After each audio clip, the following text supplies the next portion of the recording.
Hey guys, in this video I'm going to show you some solid evidence of ancient machining technology at Hoysaleswara temple.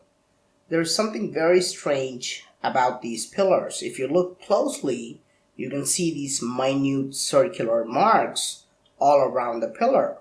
These are created as a result of machining the pillar on a lathe. This process is called turning. There is no way to achieve this with chisels and hammers manually. If you look at these pillars, it is crystal clear that they were made with machines. In fact, archaeologists agree that these pillars were created in a lathe, but offer no convincing explanation as to how these huge pillars were machined 900 years ago. Nowadays, we are able to create these fascinating grooves and designs on a lathe, but machining a 12-foot tall stone pillar would be a very difficult job even today. So, how were these pillars created with amazing perfection in ancient times? Did ancient builders use machines and advanced tools just like what we use today? If this is true, is it possible that they also carved these machines or tools in this temple? Here you can see a very strange device in the hands of a god called Masana Bhairava. This clearly represents a type of gear mechanism called planetary gears. The outer gear has 32 teeth and the inner gear has exactly half the number, or 16 teeth, which is precisely how we use reduction gears today. If this were just an imaginary tool, how could the ancient sculptors come up with this gear ratio of 2:1? Even more interesting, we can also see a fastener that goes around this mechanism and is locked in the center. Today, we use the exact same technology. We use something called a circlip lock or a snap ring to keep these things in place. If historians are right, how could primitive people working with chisels and hammers imagine such a mechanism? Is it possible that advanced machining technology was used 900 years ago? Is this why we see such perfect pillars? What's more interesting is that this god is called Masana Bhairava, which means God of measurement. Is it a coincidence that the God of measurement is holding an advanced tool? But the best evidence of machining is not on the outside of the temple. Let's go into the deep, dark areas of the temple and see if we can find more evidence. Here's a 7-foot tall god with the most uncanny ornaments. His crown is adorned with skulls which are less than 1 inch wide. I realized that I could pass a small twig through one eye and it would come out through the ear on the other side. The twig can also be passed from ear to ear and also ear to mouth and any way you want. What does that mean? It means that the entire skull is hollow inside. It is impossible to remove the inside of a small sphere, which is only 1 inch wide. Even with modern machines, this would be very difficult, but we know for a fact that creating a hollow sphere inside of such a small rock is impossible with primitive tools. Even more interesting, we can shine a flashlight between his head and crown, and the light shines through. There is a very small gap between the head and the crown. I tried to slide the same twig, which is about 3 millimeters wide, but it would not go through. This means that the gap is less than 3 millimeters wide. How could anyone create a small gap less than 3 millimeters wide with chisels?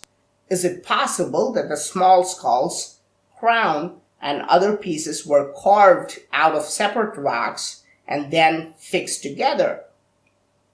No, archaeologists confirm that this 7-foot tall figure is made out of one solid rock.